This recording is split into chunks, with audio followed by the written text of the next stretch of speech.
Captain's Log. Han Solo. I'm Captain of the Millennium Falcon. This is Captain Jean-Luc Picard of the Federation starship Enterprise.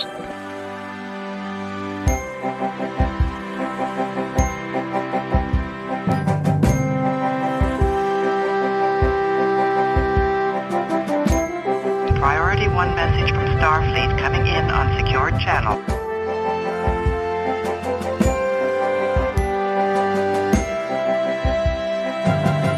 You're listening to Captain's Logs and Lightsabers. Hey, welcome to episode 44 of Captain's Logs and Lightsabers. This is the podcast with Feast of Fandoms that discusses both Star Trek and Star Wars. I am Jonathan. I'm one of the two hosts of this show. Allow me to introduce my other half, Chris Stow. How's it going? I'm doing well. How are you doing? I'm doing great. We've wanted to record this episode a couple times, but just kept getting pushed back. But we're here. We're ready to get started and get back into the swing of things with CLL. So yeah, I'm excited. I think we've got a good show planned. So we'll start with our typical Fandom Frontier. So Chris, anything exciting in your world since the last time we chatted? Oh, not really a whole lot. I went to Toy Palooza in the beginning of September, I believe it was, or mid. Got a few little odds and ends, few collectibles, nothing major. But it was kind of weird being where Steel City Con is at in the Monroeville Convention Center and seeing it laid out differently. It actually throws you off because your brain gets so used to the way it's all set up in the aisles and everything. Then you got a totally new setup with different people coming in, and it literally throws your brain. But that was a lot of fun to go to. And then on September, I believe it was the 27th. So I went with my Star Trek club, the USS Stella Pirata, and we went to Fort Necessity, and we went with, I think it was 3 other ships in Starfleet International. The USS Catherine Johnson, the USS Ranger, and the USS Renegade. So 4 of us ships came together for all of that. And I was a little surprised. I ended up getting an impromptu promotion ceremony. So I got promoted to captain. And the captain of our ship stepped down to the XO position that I was in. I am now the captain of the Stella Pirata. Oh, wow. Congratulations. Thank you. So, and it all got verified and everything. So the promotion went through at the regional level and it's all good to go.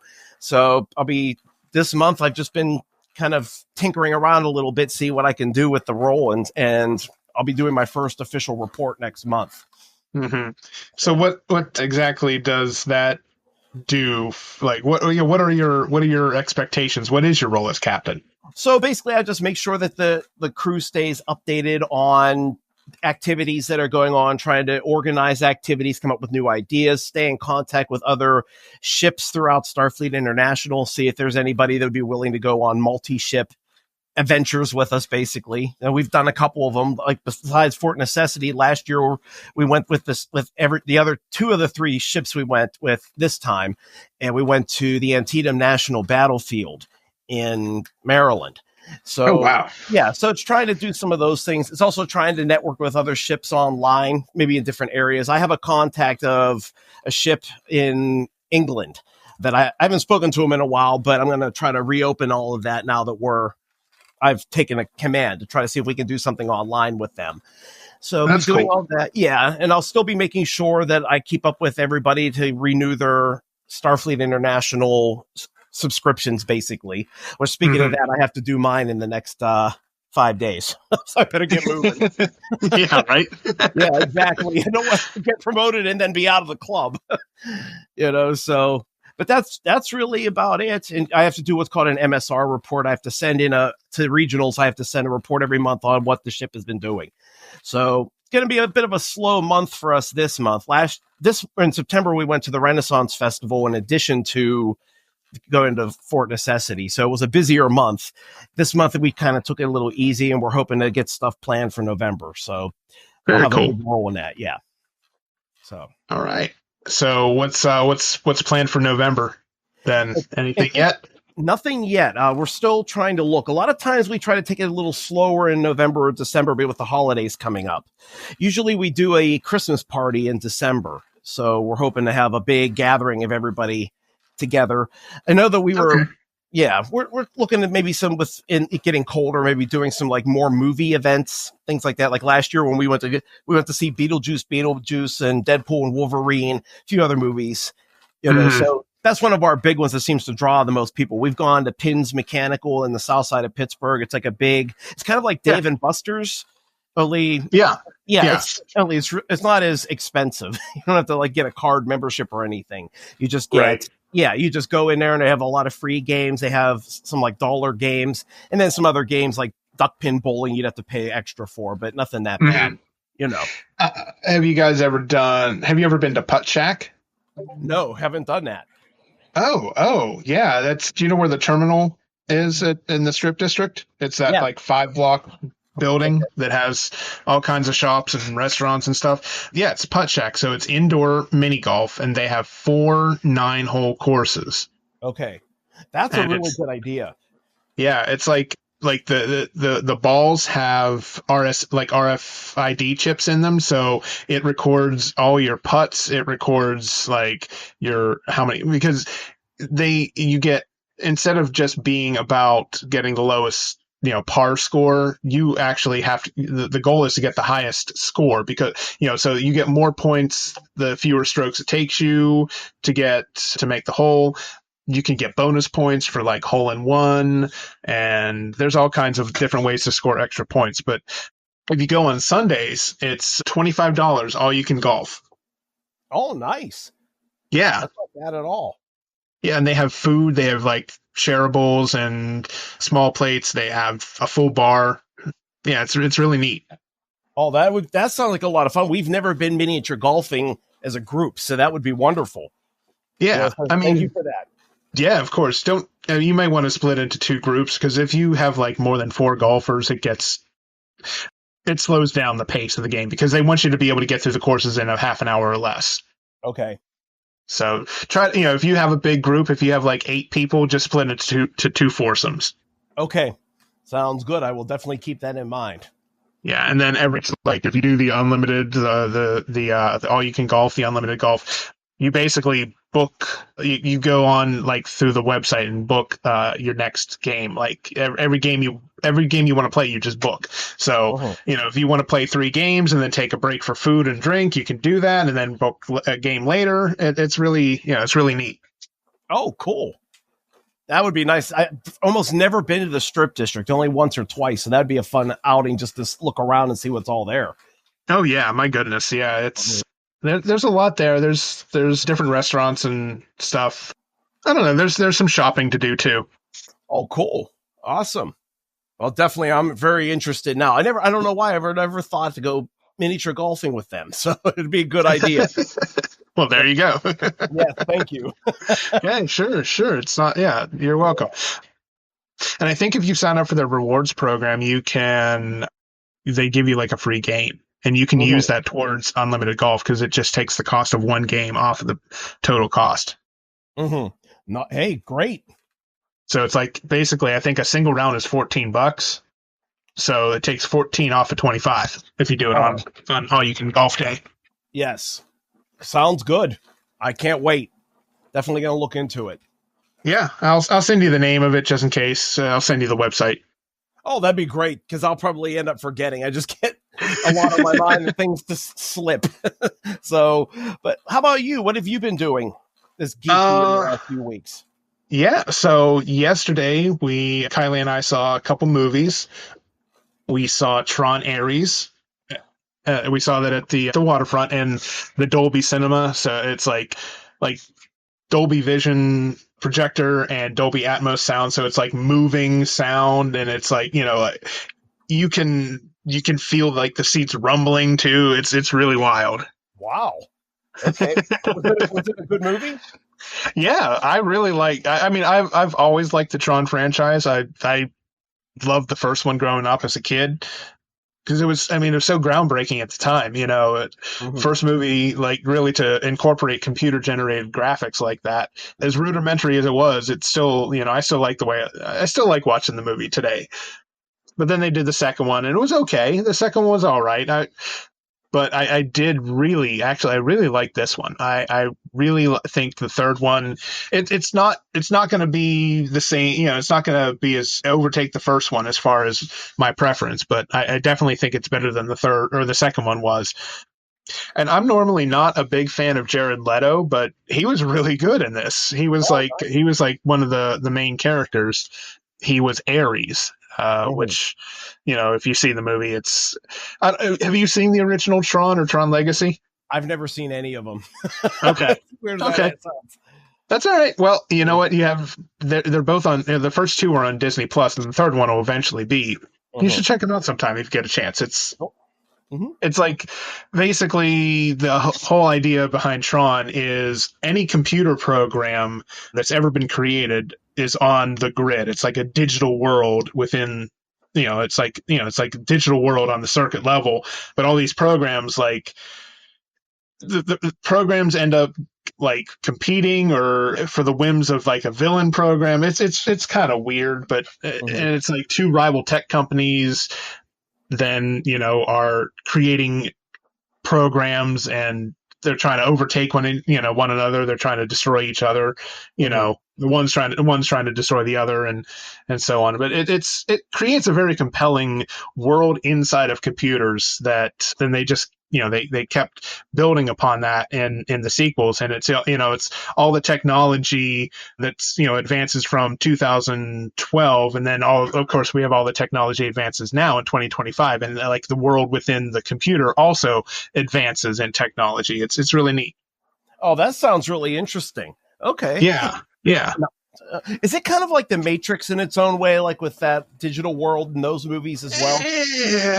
The Matrix is a lot more. The Matrix deals a lot more with philosophical topics, I think, and it's a lot more of a thinking. It's very heady. This is very simple, good versus evil. But not only is the human world at stake in Tron Ares, but the digital world's also at stake.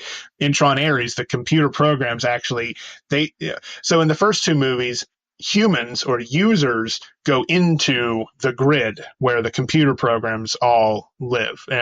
But in Tron Ares, they flip it, so the stuff from the digital world comes into the real world. Oh wow! Okay. Now, are there plans to make more after this, or is that up in the air? It depends. Like, the thing about Tron is every single movie I take that back because there's only been 2 theatrical films. So the first one bombed at the box office and became a cult classic. The second one bombed at the box office, and they both had, the second one had a huge budget, and I don't think it even came close to making back its budget. This one, the third one, was made for a little bit more than the second one, which, for 13 years later, being made for only $10 million more isn't bad, actually. Very slow. So yeah, it was 180 million. I'm hoping it does well enough to at least make a profit this time and, justify continuing it, because they do plant seeds of what could happen in a future, movie, or whatever direction they decide to take it. They definitely sow the seeds of a sequel. Okay. Very nice. So good. So hopefully that'll be continuing on as more of a franchise. That would be great. Who knows? They might even make a TV series or something for streaming. You never know. I mean, I think they had an animated series at one point, but did they? Yeah, I think it was on like Disney Channel or Disney XD, several years ago, probably around the time that the second movie came out, if I had to guess. Okay. But yeah, it would be nice if they did something on like Disney Plus, but yeah, we'll see. Who knows? You never know. Who knows? All right. Oh, one thing I wanted to add real quick to the geeking thing. So I've been watching on YouTube. There's a channel called JTVFX. And apparently 2 years ago, they did some sort of Wolf 359 video that lasted about 10 minutes. It was called Wolf 359, The Massacre. And it ties in the stuff from the Next Generation from the beginning of The Best of Both Worlds and ties it into all the way to the battle itself. And they even add components from video game from 1996, Star Trek Borg. They kind of incorporate everything. And then they just came out with part 2, which was a little bit longer. And I just rewatched it a few hours ago today. They actually launched it on YouTube as a complete movie. It's about almost an hour long. Mhm. It is incredible how they tie all the what happened into it. They tie the pieces and footage from the Next Generation and the Borg thing, and then make up all these new effects. And they, show how the Queen was actually on board the ship and why she wasn't destroyed when the Borg ship was destroyed. It's phenomenal. If you're ever interested in that, please go to their channel, JTVFX, and look up The Massacre of Wolf 359. It's totally worth it. You'll love it. Okay. All right. So it kind of fills in gaps of, Yes. what happened. Yeah. Yeah. So So I take it it's like a fan project, right? Pretty much, yeah. And it's not like, and it's really not, you don't see a whole lot of people acting in it. It's more like computer generated images, things like that, mostly of the ships. But I mean, it's incredible. They even show when the Klingons actually arrived. So remember, there was a Klingon fleet that fought there too, not just the Federation. Right. So they put all that together and they show the one Federation starship that survived, and even show images of Captain Shaw in there. Because we remember he was in Picard. He had said that he was on one of the ships. Right. So they even incorporate him into it to some degree. It's amazing. That's really cool. Yeah. So anybody out there, you want to see the Battle of Wolf 359, go to that channel, please. You'll love it. All right. JTVFX. Okay. Sounds good. Move the ship out of the asteroid field so that we can send a clear transmission. Captain, incoming message. All right. Well, do you want to talk about a little bit of news that has come across as far as, we have a lot of Star Trek news to talk about, it seems like. Yeah, definitely. So we know that the New York City Comic-Con was this weekend, just ended, and there was a little bit of Star Trek news. So we got an official trailer for Star Trek Starfleet Academy, and we found out that it's going to be released on January 15th of 2026. And then we also got I don't want to call it, maybe it's a teaser trailer, but some footage from an upcoming 4th season episode of Star Trek Strange New Worlds. The clip's about 5 minutes long, and it's just the first glimpse into the following season. And all it said is the season 4 is coming soon. So that could be anything. Yeah, I thought that was interesting that they showed us like a near complete, basically a 5-minute sequence of that's, complete VFX. Everything is in place. It looks like, an episode that would air.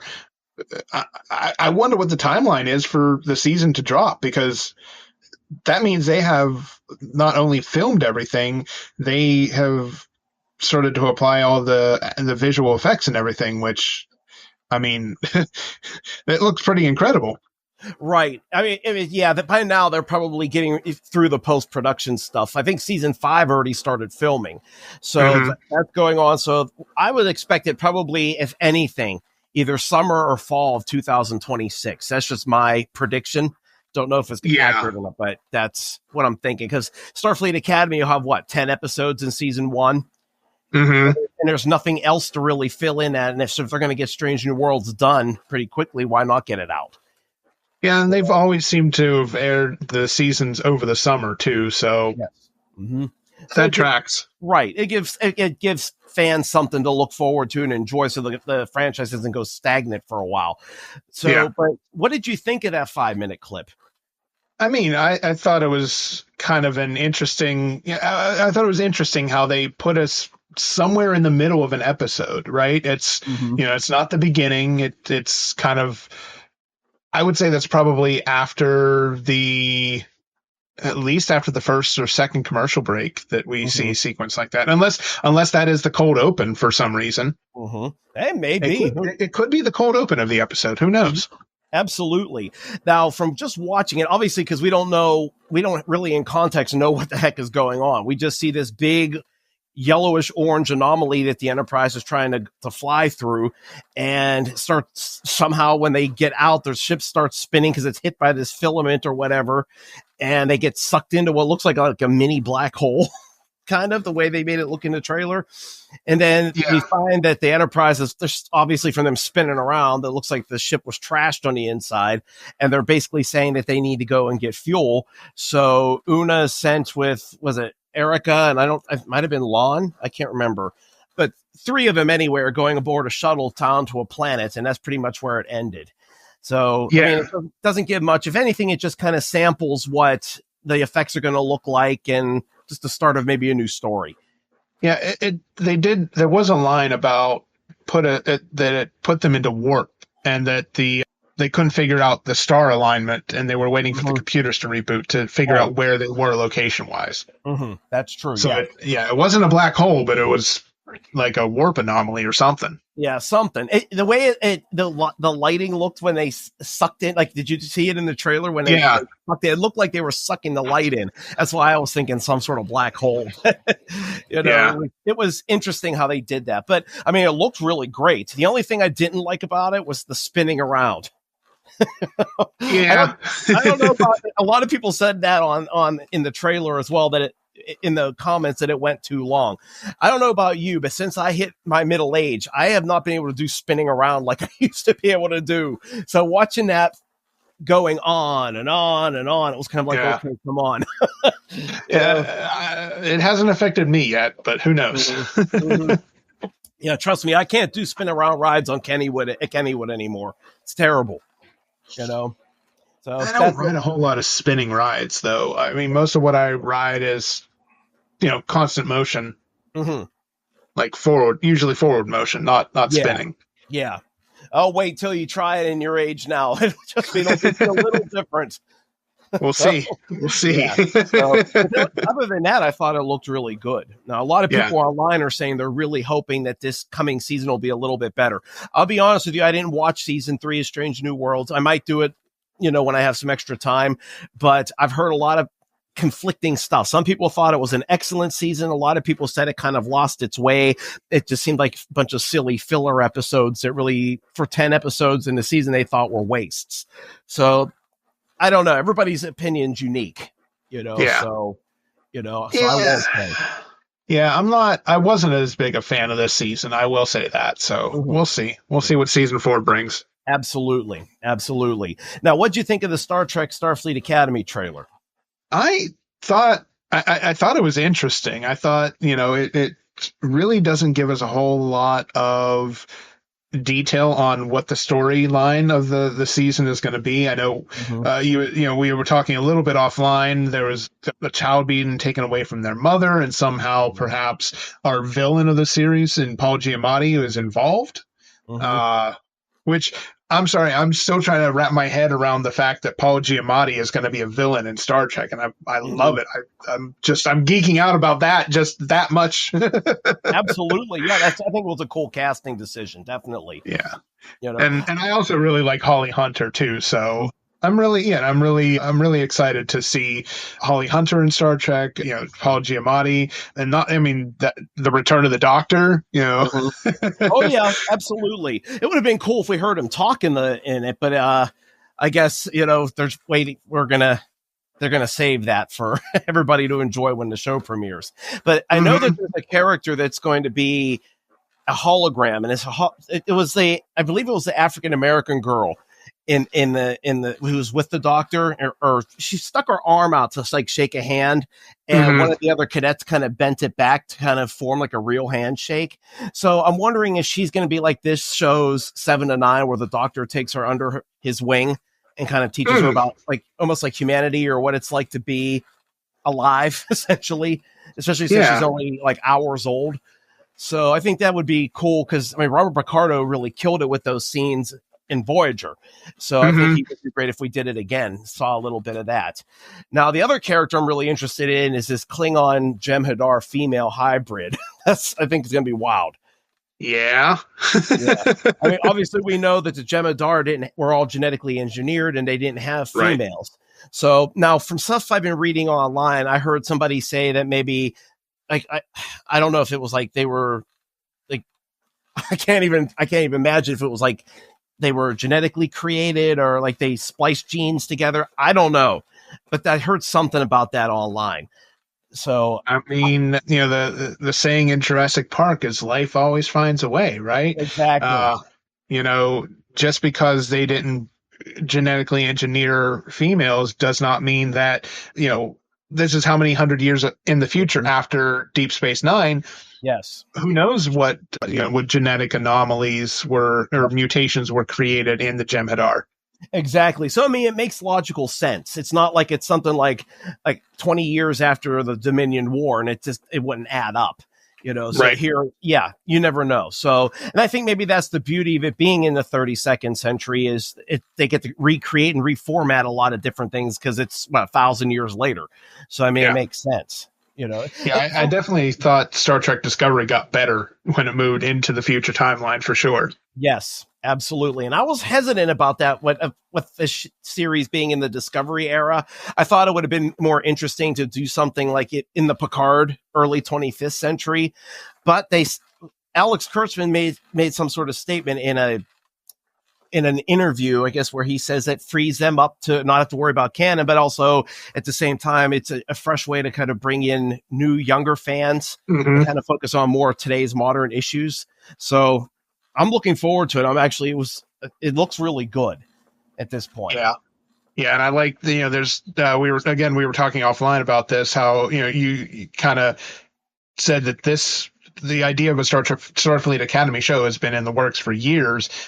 Like 30 some years ago, it was going to be during that whole timeline of DS9 and Voyager, but they moved it into the future. But it does have like some younger characters, so it seems like they're playing up on the romance, and seems like a little like a CW show or 90210, as it were.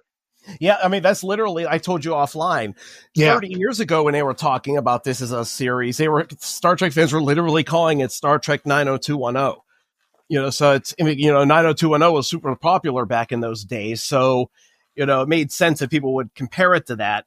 So, but you're right. It does feel like a very CW-ish kind of show. I mean, all we can do is wait and see how serious it's going to be. But I mean, we have to understand these are 20-somethings. We remember our college days. We were all busy studying and horny as hell and all that kind of stuff. So, I mean, indeed. It makes sense, that the show's going to have those qualities. It's more believable that they're college age than, in a show like 90210 that's more high school students, because I'm sorry, the portrayal of sex in most of the high school shows is not accurate. Exactly. Very much so. It should have been awkward as hell. Absolutely. Also, I'm very happy to see that the Klingon character looks like a Klingon. Doesn't look like those Discovery era Klingons. Actually looks pretty decent. So it'll be nice to see what the Klingons have been up to, because they didn't show, to my knowledge, any Klingons in Discovery after they moved into the 32nd century. I don't think they did at all in those last 3 seasons. I'm having a hard time recalling, but I don't think so either. I think you're right. Yeah. So it'll be cool to see what the Empire has been up to, and see what this kind of, is he kind of like a Worf character? Is he a B'Elanna kind of character? Is he just kind of a interesting creation of a Klingon we've never seen before? I mean, I definitely got some Worf vibes from him, just with his that gruff voice that he was using, and it definitely sounded very Worf, but that's only a very small clip of the character, so he's gonna have different aspects of his personality too. Absolutely. And I also, like I said, I think it's also going to be interesting to see what the Empire has been up to in the last 1,000 years. Right. Because we didn't really hear much of any of that either. So, it's going to be interesting seeing all these little things. And also, they're going to be loading the show with past Star Trek Easter eggs. So you can see in some of the pictures and in some of the video stuff that they've put up, like they're going to talk about Cisco being in the Celestial Temple, and you got the James T. Kirk Hall or whatever, so they are going to throw some nice little stuff in. We might learn some things about our characters that we've never known before. So I hope so. Yeah, definitely. It's going to be fascinating. Yeah, I think I think this is probably the new show that I'm most excited about. Agreed. I agree. So what else has been going on in the world of Star Trek? This is barely scratching the surface, isn't it? So there was a mention, I guess it happened 2 months ago during Star Trek Day. I missed this, but apparently there's going to be a Star Trek 60th anniversary float in the Rose Parade on New Year's Day. And so there was actually a story. I saw it on Trek movie not too long ago. It was about 2 weeks ago. And they showed a sketch of what the float's going to look like. But obviously it says Star Trek 60th anniversary on it. And you're going to see a couple of the characters from the original series. You're going to see a bit of a mock-up of the bridge, the transporter room, things of that nature, but you're also going to see a little bit of a preview of Star Trek Starfleet Academy on there. On one part of the float, they actually have the main ship area that's going to be the Academy. And I think, I don't know if it rises up and down or not, but it's there. So it's a little preview of that show going into January. And there's a saying on the front of the float. I can't remember exactly what it said, but obviously it has something to do with about diversity and acceptance and everybody working together. So it ties Star Trek's anniversary all together and everything it's been about. So and I think it's going to be the 46th float. If I remember correctly. So it'll be a little bit down the line, but if anybody wants to see Star Trek going back into the Rose Parade, that it'll be worth the watch. Yeah. When was the last time that happened? Let's see. So I started researching this for my YouTube channel. I'm trying to remember. There was William Shatner was in the Macy's Thanksgiving Day Parade in 1968, I believe. It wasn't a Star Trek float, but it was just a general float that he was on. And then I believe a year later he was on a float in the Rose Parade. I think he was. No. I think he was on one of the floats, but I don't think it was Star Trek related. Then in 1992, there was a company that actually had, was it Hershey's maybe? I can't remember, but there was a float that had the Enterprise D on it, and talking about, soaring into the future or something with that. There were no actors on it, but Star Trek got mentioned. Maybe it was Nestle. I think it was Nestle, if I'm thinking correctly, but they had a float. And then there was another one year where William Shatner was in I think 97, maybe. He was actually what's the name of the parade? When he's the leader of the whole parade. Can't remember the title. Grand Marshal. Grand Marshal. Yes. Yeah. He was the Grand Marshal of the parade that year, but I don't think there was a Star Trek float in it. It was just William Shatner was the Grand Marshal. Yeah. So there's a little bit of a Star Trek history with the Rose Parade, but this is definitely going to be probably the biggest thing that they've done that's Star Trek related, which is really nice because you don't see a lot of Star Trek mentioned anymore in the mainstream world. I mean, I would expect a Star Wars float before a Star Trek float at this point.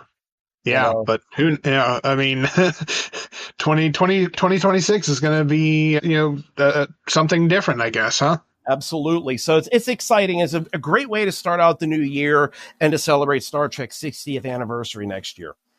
Yeah. I guess, I might actually watch the Rose Parade this year. Who knows? Absolutely. Same here. But what else is usually my thing? What's that? Right. Yeah, exactly. Sleep in. That's about it. Exactly. It's the last day of the holiday season. Wow. Yep. Absolutely. But other than that, I think pretty much that was a lot of the main Star Trek news that's come out. I can't really think of anything else. Well, we did get confirmation that Lego has acquired the Star Trek license after it being with, I don't even remember the last brick-like company that had the license, but it's I know I'm excited for there to be a Lego Star Trek Enterprise D. That's just going to be that's incredible. I'm so happy that the Star Trek license is home with Lego, and I think that we're going to hear the set coming out around the holiday season. So I wouldn't be surprised if it launches on like Black Friday. That's really cool. I'm sorry, I actually forgot about the Lego thing. You're right. Oh yeah. Yeah. But I think Creo was the last one that had the license, because I have the Enterprise from the Kelvin timeline in my collection. And okay. I think they were the last ones, but I don't think anybody's ever. Yeah. Go ahead. Looks like there was one in between Lego and them. The last license holder was Blue Bricks. Oh, okay. I didn't know that. And I'd never even heard of Blue Bricks prior to that. So, there you go. There you go. Okay. So, but yeah, you're right. Now it's coming home to Lego, and I'm sure it's going to be an amazing set based on what I've seen with all the Star Wars sets over the years. The one thing I'm worried about, I don't know how much it's going to be. What do you know what the price might be? It depends on the number of pieces, but I would say it's probably going to be. I wouldn't be surprised if it's close to 300. Holy cow. Okay. All right. So what are we going to do? That's not even the most expensive Lego sets ever created. There are some that are $800-900. It's ridiculous. All right. So what are we going to do to convince our wives for each of us to get it? I mean, is my wife's going to be like, hell no. I don't know. I don't. Let's see how much it is first, and then I'll come up with the justification why I need to have it. You got to review it for this show. Oh yeah, for sure. We'll do it. Yeah, that'll be the excuse to get it. There we go. We got to do it for a professional review. We got to have a copy. Sure, we'll go with that. I don't know if that'll work, but probably not. But at least I know on my end it won't. But it's fun to dream. For sure. So yeah, I don't think there's really been much else exciting in the world of Star Trek news. Star Wars side of things, we did get a trailer for Mandalorian and Grogu, and did you get a chance to watch that? Yes, I did. Yep, that was another one I watched right before the show today. Yeah, I mean, it's certainly. It's meant. I mean, it's just a teaser trailer, so we don't get any story elements or anything like that we can really predict the story of the episode. We get some scenes with Mando. We get some scenes with Grogu, who has seemingly really developed some Force abilities and is really kind of coming into his own. Like he's not going to just be the cute defenseless kid, who only occasionally uses the Force, when Mando is completely backed up against the wall. It seems like he's going to be much more active and much more in tune with his Force abilities. He'll be he'll at least it seems like he's going to be an equal partner with Mando versus Mando always having to protect him. Right, absolutely. Also, I'm really curious to see how Sigourney Weaver plays, what her role is going to be in the movie. Yeah, in the trailer, all they really showed, she was sitting at a table at what looked like a bar or a restaurant, and Grogu was trying to bring, I guess, a plate of food over to him, and she stopped him. Yep. That's really all that we got from it. And the other thing I'm interested in is there was that Hutt character. I believe that's Jabba's son, Rhoda. Yes, that is supposed to be Rhoda the Hutt, and the popular rumor is that it's going to be voiced by Jeremy Allen White, who is probably most famous for the show The Bear, which a phenomenal show. If you have, it should be on Disney Plus through FX it's like through Disney Plus and Hulu. So yeah, you should be able to watch The Bear. It's a fantastic show, but it's very, very, very harsh language. But the actors are top notch. I highly recommend that show. Yeah. Very nice. Very nice. I'll add it to my list of things I gotta watch and check out. So, there's 4 seasons, I think, so far, but there's 6 or 8 episodes. But they always have tons of guest stars, like people you'll recognize too. Like Jamie Lee Curtis has guest starred on several episodes. Oh, nice. Okay. Cool. Definitely sounds like it'll be worth a shot to watch. Definitely. With winter coming, it'll be a good thing to binge. Yeah. Yeah, have you gotten a smart TV or anything like that to be able to watch? I do. Yep. Oh, all right. Because I know for the longest time you were watching just on your computer. Yeah, I actually have had my smart TV this month for a year. Oh, fantastic. Yeah, so definitely add The Bear to your list. Okay, definitely will. Definitely will. Oh, just as a side note, I want to swing back to Starfleet Academy for a second. There was a new piece of news today. So apparently Stephen Colbert has just been signed in a role. Yeah, it was just today that it was announced. And I guess he's going to be like the voice of the computer of the ship or the Academy or whatever. Or like the person, like the announcer, it almost is what he had said, I think, in the clip. Yeah, something like that. Which was interesting. It's I mean, I happen to like Stephen Colbert. I know he's gotten a lot of attention or negative attention lately, but I like him. I think he's funny. I love his satire. I think he's just so good at dry satire. I mean, I've never watched an episode of his show, but I haven't watched any late night shows in 20 years. So I've never really seen them except for clips. So I'll take your word for it because I don't have any. I don't watch full episodes either. I only ever catch clips on like social media, but I got you. yeah.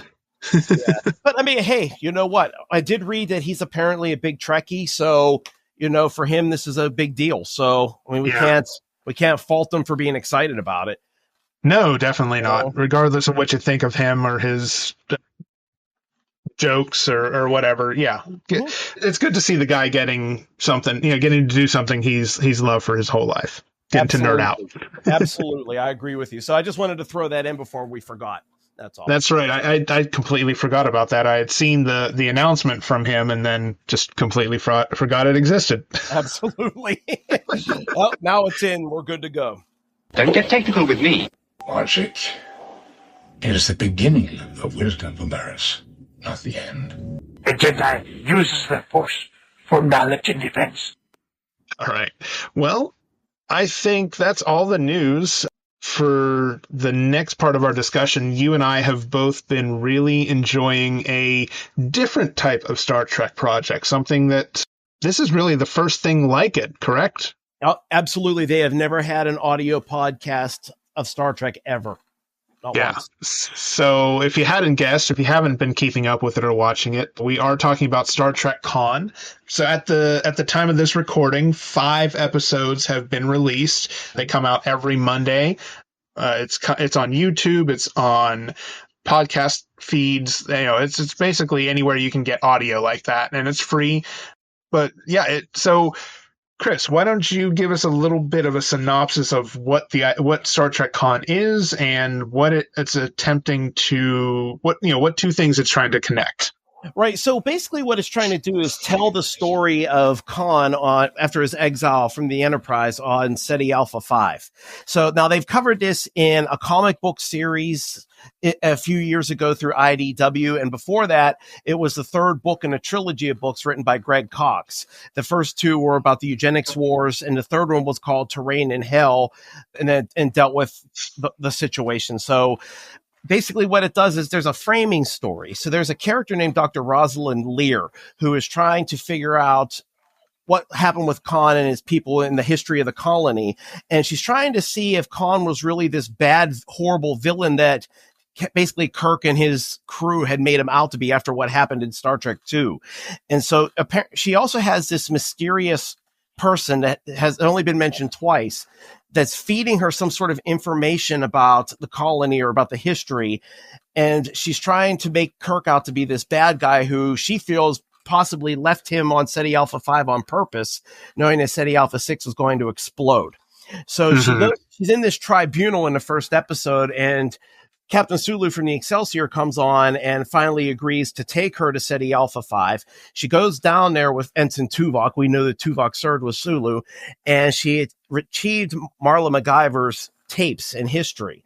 And so what she's doing throughout these episodes is trying to put them in chronological order to kind of look at Khan as not some sort of tyrant, but some peaceful, benevolent kind of ruler who really valued his people. And so the rest of the show takes place basically in flashback. So we find out that they're left on Ceti Alpha V, and we find some interesting stuff out. So the colony's got the cargo carriers, which we see in Star Trek II, but they also set up a medical lab. They have temporary shelters that they're going to work on building, and they're actually right next to a sea, a freshwater sea, essentially, so they could get fresh water and food, essentially. And we also learn that Marla MacGyver's is a little different than what we saw in Space Seed.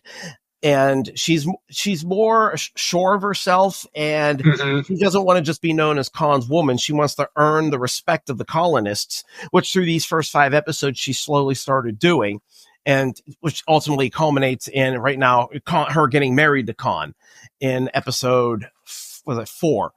And it's been leading up, as of now, we have just gotten to the part where Ceti Alpha 6 exploded. And we're kind of seeing the first effects of what that's going to be. But in the process, we learned some things about the augments, such as the people who created the augments on Earth in the 90s made the female sterile. They extracted all of their eggs. Now the males they left in intact in the event that they needed more augments or whatever in the future. But they did bring a bunch of embryos with them, which one of the doctors actually is impregnated with. So they're looking forward to the first augment child that's actually born outside of captivity. There are also a lot of adolescents that were with them on the Botany Bay, which they never mentioned in Space Seed. So we find out that Joachim from Star Trek II is actually the son of Joaquin, who was, from Space Seed, his right-hand man. And we find out that he's also only half augment. I guess he was in love with some woman named Talia, and they ended up having him. And Talia, I guess, left or whatever, which actually we find out hurt Joaquin pretty deeply. And unfortunately, Joaquin gets killed early on in I think it was in episode 2 he gets killed. I thought he was going to be in the colony a lot more but in the story, but they wiped him out pretty quick. So we've got the regular augments, we've got a baby and some embryos, we have these adolescents, and we find out that not all of the augments were soldiers. There's a character named Richter who's about 16, and he's in love with another augment girl named Silvana, and he's an artist. So he starts to draw a lot of pictures of the flora and the fauna, things that they find on their first adventure out into the jungle to kind of catalog the wildlife of what's going on. And that actually helps bond him with Marla, because we know she's a painter from Space Seed, and she kind of talks a lot about that, which kind of forms a bond with him. And we also start to see where the Ceti eels came from. We also learn about a little bit more about some of the Ceti Alpha V wildlife, such as, the boars. There were a bunch of boars. Even the little babies had tusks, they commented on. And one of them actually kills Joaquin. That's how he ended up dying.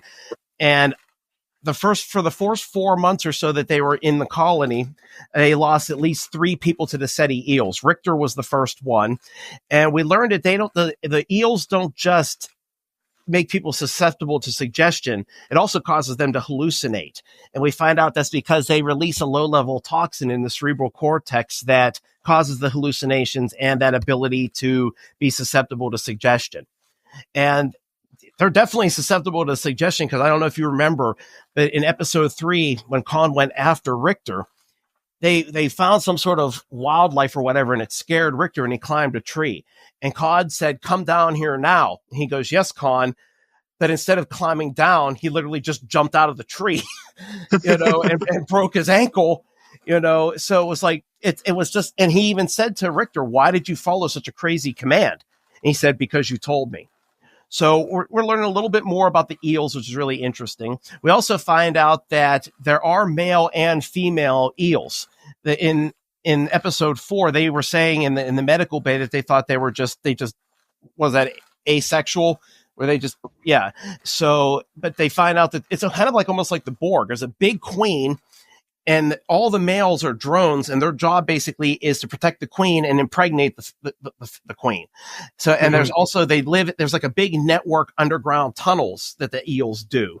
And they actually went and napalmed the nest, and they were able to kill the queen. But of course it was Marla who killed them with a phaser. So it's been really interesting. Now, the 5th episode so far, that's when Ceti Alpha 6 explodes. And it caused an alien ship to actually crash on the planet. And I guess Khan and his people were basically feeling like, we have to go to war with them. We have to protect what's ours. And they were hoping to salvage whatever technology was on the ship. But I guess these aliens were some sort of telepaths who were kind of playing havoc with Khan in his mind at some point, but they also somehow show Khan about underground water and things of that nature that'll help keep the colony alive after they leave and after the planet starts to go to waste. So it's been some very interesting stuff that's come in the first 5 episodes. What have you been thinking? I mean, I love how they are really starting to turn Ceti Alpha 5 into the hellscape that Khan talks about in Star Trek 2. it's, at first it seems idyllic, and then Joaquin dies, and then you just you have the eels, and you just see things really starting to take a turn. And I think it's really going to kick into high gear. I mean, we only have 4 episodes left, and Ceti Alpha 6 just exploded, which that's going to have some sort of long-term repercussions on the rest of the planets in the system. Because if one goes, if one planet is destroyed, it probably messes with the entire gravity of the system. Sure, absolutely. Yeah, and obviously Ceti Alpha V will get the biggest brunt of it because it was the closest planet. Right. To set, number 6. So it was interesting when the planet exploded. The planets didn't start really getting affected yet. They had some meteor showers, a little bit of meteor showers, but you didn't see anything yet. So I'm thinking the episode that number 6 that premieres tomorrow, as of this recording, and we're going to start to see the environmental factors and what they need for sure to survive. Absolutely. I think that the one thing that, when I was listening to episode 5, after listening to the whole show so far, I feel really bad for this colony of people. Right. They were in 4, if you look at the chronology of the show, in episode 4, they jumped from like a month and a half, 2 months there to a couple months later for 4 months. Day 119, it was listed as. And they planted 6 fields of crops. All their temporary shelters are up. They got them sealed with that silica they made from the sea creatures, so that way the eels don't come in.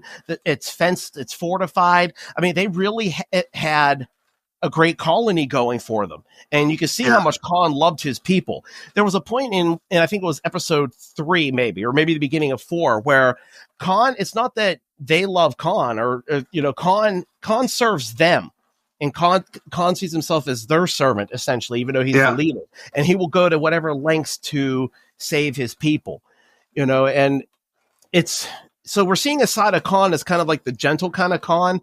He even said in episode 2 that he doesn't want to be known for all the things and the atrocities that happened on Earth. He wants to focus on building this new empire and having a nice piece of history with his name on it, essentially. And then we're going to see it all go up in flames only 6 months in. So I don't know. It's weird kind of feeling bad for them, knowing what they're capable of.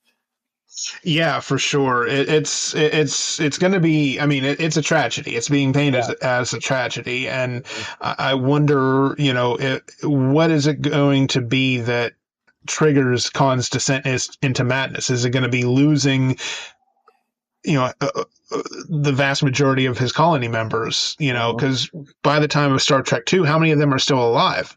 Yeah, that, and how many of them were originally on the Botany Bay? How many of them, because a lot of them seem like younger, so how many of them were born there? How many of them were, some of the embryos they brought with them? Who knows? Now, how many years is it supposed to be in between Space Seed and the Wrath of Khan?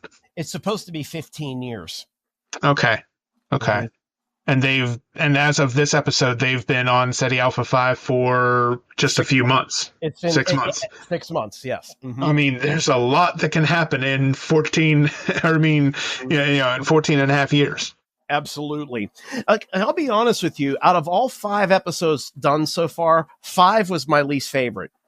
I think it was great to see the Ceti Alpha 6 explosion piece that went down, but I didn't think that it was necessary to have the aliens who just miraculously told Khan where to go find water, that kind of stuff. See, it would have been more interesting to me if Khan and his people found these underground springs or rivers or whatever, or lakes, rather than just, we're going to just force it in by we'll just say to save time, we're going to have the Khan found out from a telepathic species, so I don't know. What do you think?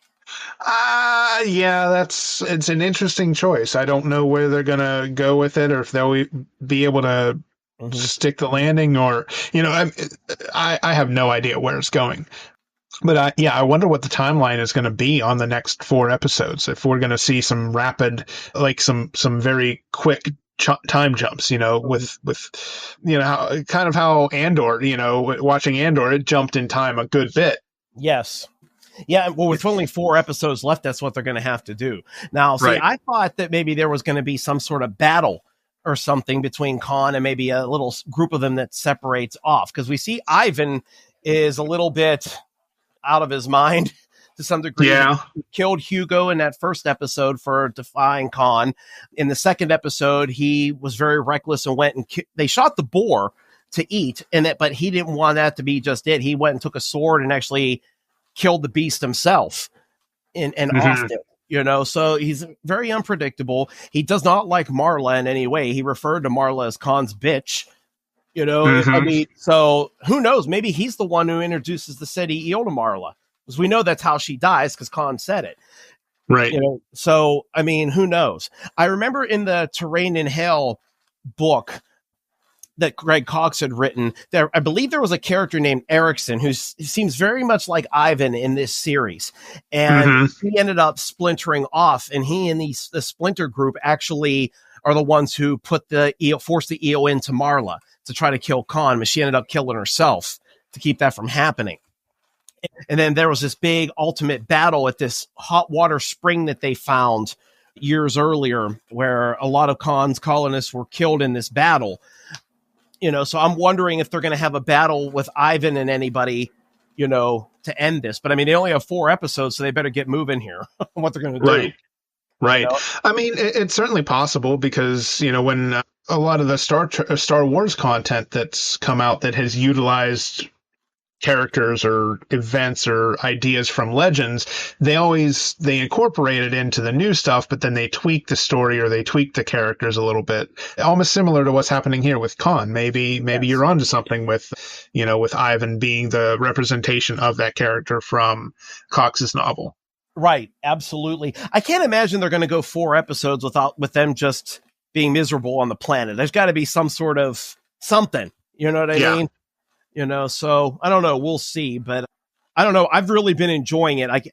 I can't wait. Like on Mondays when I'm at work, it's one of the first things I do in the morning before my first client comes in is I listen to this. Now, what's interesting is when you listen to it, you can listen to it on these podcast channels and stuff. But if you listen to them on the podcast channels, there are ads that a lot of times pop up.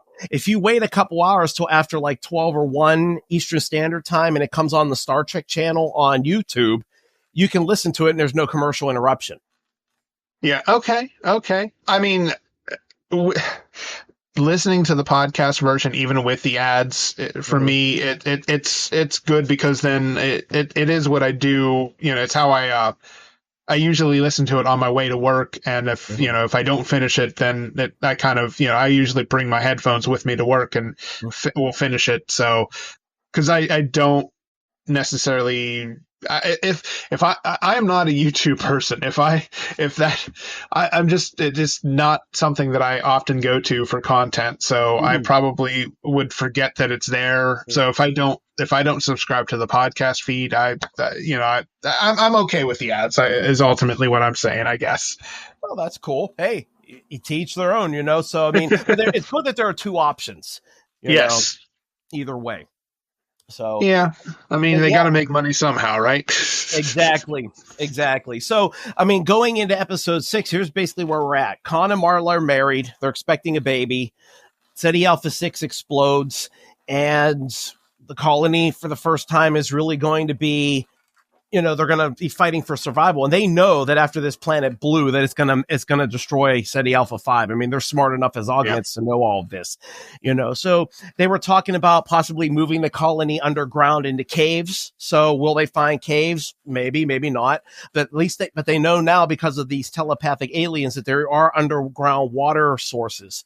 So, what are they going to do? Are they going to move the whole colony? Or I know in the Greg Cox book, they actually moved the cargo carriers over a bunch of caves. So they had the cargo carriers and there was a door underneath the floor that led into the caves that they were in, which actually belonged to some sort of wild Ceti Alpha 5, like saber-toothed cat or something in the books. So, but it sounds similar that they're going to move the cargo pods to these, cave areas where they know where the water and everything's going to be. So, we're going to start to see all the meteor showers coming. We're going to start seeing the deserts forming, the water drying up, and the life forms dying. Yeah. And what kind of struggle this is going to be. And you're right. The key is going to be, what is it that finally makes Khan turn mad? I was just thinking about this. I mean, I can't imagine that Marla. I mean, we know Marla dies, but what if it's Marla? I mean, Marla dying with their unborn child could be the final thing that breaks him. That's what I was thinking too. It adds more depth and layer to his anger in Star Trek 2 and why he wants to kill Kirk so badly. You know, I mean, losing a wife that is beloved is one thing, but to also lose your child on top of it, you know, that would drive anybody crazy, even in the best of conditions. Yeah, You know? I think that's going to be. I think that's going to be the major factor. Yes, and we know that they're going to lose at least 17 more people to the Eels. So there are 3 who have died so far. Marla's 1, and then that'll be 16 more. So, you know, it's going to be interesting to see which characters make it through, who dies. You know, right now the sky's the limit. I think, you know, a lot of the stuff that's been in these episodes I wasn't expecting. Yeah. You know, so it's going to be cool to see what kind of surprises are coming in the next 4 episodes. Yeah, for sure. I really like it so far. What do you think of the overall? What do you think of the voice cast? Oh, they're amazing. Absolutely amazing. They've nailed it. It's kind of hard to when I watch or listen to them to picture them as Ricardo Montalban and Madeline Rue. I'm so used to thinking of the people who are actually doing the voices now. You know, but I mean, they're doing a wonderful job. The actress who's doing Marla is really bringing a powerful depth to the character that was never there before. If you think about it, in Space Seed, she just seemed unhappy on the Enterprise, and just, you know, I think she was swept up, you know, by the romance of Khan and things like that. They made her seem like a 60s kind of woman who was like fueled by her emotions. You know what I mean? Yeah. This is actually showing a lot more depth to her. Like at first she cut herself off pretty much from the colony. I mean, she was living in a cargo pod, plus she kept the communicator and the phaser secret from Khan. You know, I mean, we finally got a little bit of an explanation for that after she showed the phaser to Khan. And when she killed the Ceti Eels, she said that it's because of Starfleet training. We keep this stuff hidden for people who have never seen it or, you know, never developed it, you know. And so that was kind of interesting in itself. Another part I thought was really interesting about the communicator part was that Khan basically destroyed their only way off of Ceti Alpha V. If you think about it, that was the only communication device they had. Yeah. I listened to episode 1 and he crunched that communicator. I'm like, you idiot. You could have saved that thing in the event of an emergency and maybe a passing ship would have gone through. You never know. But yeah, so that was just a side note. But yeah, I really like the development of Marla and what she's been doing with each of the the colony members to try to earn her place. Like with Ursula, the one doctor. Yeah. Or was it Mado? Either one. But anyway, I think it was Ursula. But it was Marla who actually put herself at risk to go and find a sample of the Ceti eel for them to dissect back in their medical bay. You know, so that kind of made her endeared, I guess, to them, and finally working to accept her more than just Khan's woman, you know. And she's been joining them at the fire. She's been telling them stories. She did the Scheherazade story. So she's been entertaining them. Khan's trusted her enough that she started to live with him and she started going to council meetings, you know. So very big character development with her that I was not expecting based off of the way she was in the episode. Yeah, well, I mean, she was the female guest star of the episode, which, you know, she never would have. I mean, she never would have gotten this kind of development unless she had appeared in multiple episodes of the show. Yeah, exactly. But even then, but they made her the way she was portrayed in the episode. She just seemed kind of like indecisive and, you know, ruled by her heart and stuff like that. Yeah. The depth that she's gotten in these episodes is unreal. Even to the point where she said to Khan, me coming here is not the imprisonment. Being on the Enterprise is what was the actual imprisonment for her. She said she had no role. Even though she was a historian and trained Starfleet officer, she basically just left her quarters to do her duties, shower, and go to the gym. And that was it. She felt like she was never really a part of anything. Right. You know, which was, when I heard that, I was like, whoa, that's a really interesting spin on her character. Is it believable? I mean, do you feel it's... Yes. Okay. Yeah. I mean, even you could feel it. If you remember watching Space Seed, Kirk barely even knew her name. He kept calling her McGivers. You Right. know, yeah. I mean, she really seemed to have no role on the ship. I mean, really, if you think of it, a ship's historian who's like, she knows about Earth history. How much is that really going to be useful going out into space where it never happened? You know what I Right. mean? So, I mean, she was lucky that she got to go on that mission to the Botany Bay. You know, they gave her something to do. You know, but so yeah, so it fleshed her character out a lot more, and I just think it's been fascinating, and I think it's going to make it even a lot harder when we get to the point where Marla ends up dying from the eel. I think it's gonna be more heart wrenching this time. Yeah, for sure. Yeah. Yeah, so I'm sure by the time that we record next, all four remaining episodes will be available, and we can all, break down how it ended and see if any of our predictions came true, or what we if we feel that they nail the landing. Mm-hmm. Absolutely. Yeah, I can't wait to review the last of the series with you.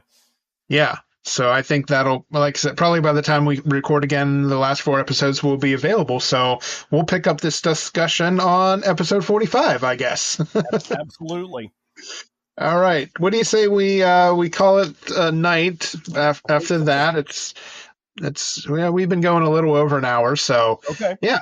Let's table this until the conclusion of the series, and we'll figure out what else we want to talk about and go from there. We'll let you know. We'll let you know when we're recording the episode. That's how you'll know what's coming up next. Absolutely. All right. So for episode 44 of Captain's Logs and Lightsabers, I've been Jonathan, my co-host Chris. May the Force be with you. And live long and prosper. Good night.